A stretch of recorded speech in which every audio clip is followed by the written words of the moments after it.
ជំរាបសួរបាទពុកម៉ែបងប្អូនបាទប្រជាកសិករដែលកំពុងបាទទស្សនាវីដេអូនេះអញ្ចឹងថ្ងៃនេះខ្ញុំនាំពុកម៉ែបងប្អូនមកមើលការរក្សាទុកបាទពូជដើមដំឡូងមីបាទដែលបាទស្ថិតនៅខាងក្រោយខ្ញុំណាបាទអញ្ចឹងបាទផលបាទប៉ះពាល់អ្វីខ្លះនៅពេលដែលបាទពុកម៉ែបងប្អូនបាទរក្សាទុកបាទពូជដើមដំឡូងមីរយៈពេលយូរខែពេកណាអញ្ចឹងផលប៉ះពាល់ទី1គឺទី1វាធ្វើឲ្យបាទពូជដើមដំឡូងមីបាទវាអត់មានដំណោះមានតែយកទៅដាំទៅវាអត់ដោះកាលណាវាដោះវាប៉ះពាល់ដល់បាទការចំណាយថ្លៃដើមរបស់ពុកម៉ែបងប្អូនធ្វើការចំណាយពុកម៉ែបងប្អូនវាកើនឡើងបាទកាលណាចំណាយកើនឡើងគឺភាគរយចំណេញវាតិចហើយជួនកាលអាចឈានដល់ដំណាក់កាលមួយគឺខាតណាបាទហើយទី2បាទទី2បណ្ដាលឲ្យមានបាទសត្វល្អិតហើយនិងជំងឺអញ្ចឹងមូលហេតុអីដែលនៅពេលដែលយើងបាទរក្សាទុកបាទពូជដើមដំឡូងមីយូរខែបណ្ដាលឲ្យមានបាទសត្វល្អិតហើយជំងឺបាទអញ្ចឹងយើងដឹងថានៅពេលដែលយើងបញ្ចូលទុកបាទយូរខែវាបណ្ដាលឲ្យបាទពូជដើមដំឡូងមីវាដោះស្លឹកបាទលាស់ត្រួយបាទខៀវខ្ចី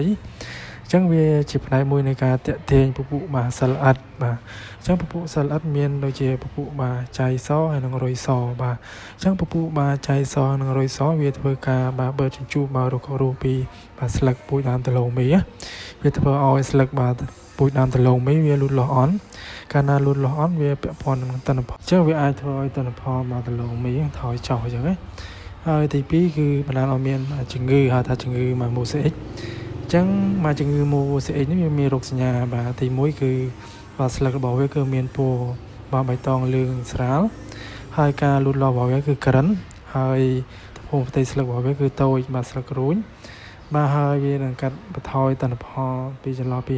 50%ទៅ70%ក្នុងហិកតាអញ្ចឹងឧទាហរណ៍ថានៅក្នុងហិកតាបាទធ្វើស្ងួតយើងបានបាទ10តោនក្នុងហិកតា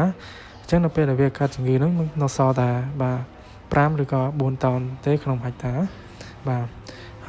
ហើយមួយទៀតគឺពាក់ព័ន្ធនឹងការបាទឆ្លងនៃជំងឺមូសេអ៊ិកនេះអញ្ចឹង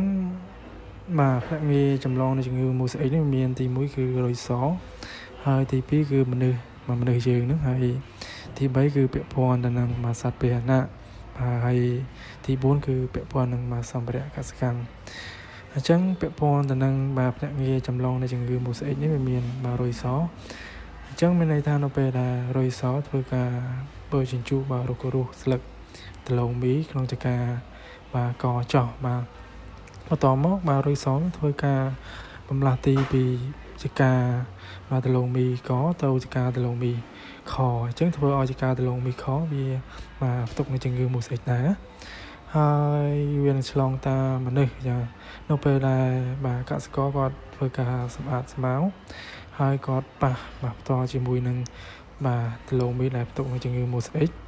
អញ្ចឹងនៅពេលដែលកសិករបាទធ្វើការបំលាស់ទីនៅបាទទៅចការផ្សេងទៀតប៉ះ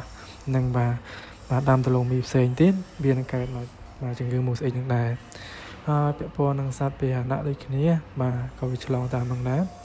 ហើយពាក់ព័ន្ធនឹងសម្ភារៈបាទកសិកម្មដូចជាបាទចបឬក៏រនាស់អីហ្នឹងបាទក៏វាឆ្លងតាមនឹងដែរហើយចំពោះបាទវិធីព្យាបាលនៃជំងឺមូសេអ៊ិកនេះយើងអត់មានទេចឹងមានតែវិធានការការពារអញ្ចឹងណាចឹងបាទចំពោះវិធានការការពារយើងអាចបាទប្រើប្រាស់មកពូជដែលធន់នឹងជំងឺមូសេអ៊ិកហើយទី2យើងអាចបាទឧស្សាហ៍បាទត្រួតពិនិត្យបាទចការបាទទៀងទាត់បាទករណីយើងមានបាទរុយសបំផ្លាញហើយយើងអាចបាញ់ថ្នាំមកពោលដើម្បីកម្ចាត់វាកុំឲ្យវាឆ្លងបាទរីករាលដាលនៃជំងឺមូសេអ៊ិកហើយមួយទៀតនៅពេលដែលយើងឃើញបាទដើមដំឡូងមីមួយដើមបាទនៅក្នុងចការរបស់យើងកើតជំងឺមូសេអ៊ិកយើងអាចដកវាក្បត់ចោលកុំឲ្យទុកឆ្លងណាហើយមួយទៀតយើងអាចបាទកម្ចាត់ស្មៅចង្រៃព្រោះស្មៅចង្រៃវាជាបាទជំរកនៃបាទរុយសបាទហើយ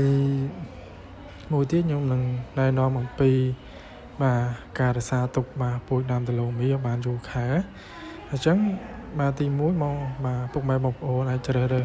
បាទទីតាំងអញ្ចឹងទីតាំងដែល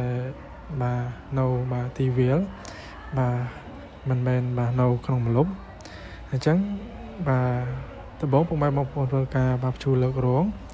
បាទទទឹងរងអាចបាទ2 ទៅ 3 ម៉ែត្របដោយទៅតាមទំហំ ដីរបស់ពុកម៉ែបងប្អូនមានណា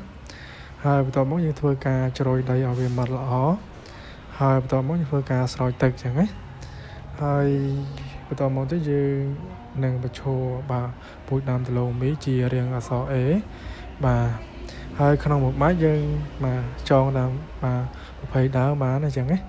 បាទហើយបន្តមកយើងធ្វើការបាទយកដីហ្នឹងបាទពួន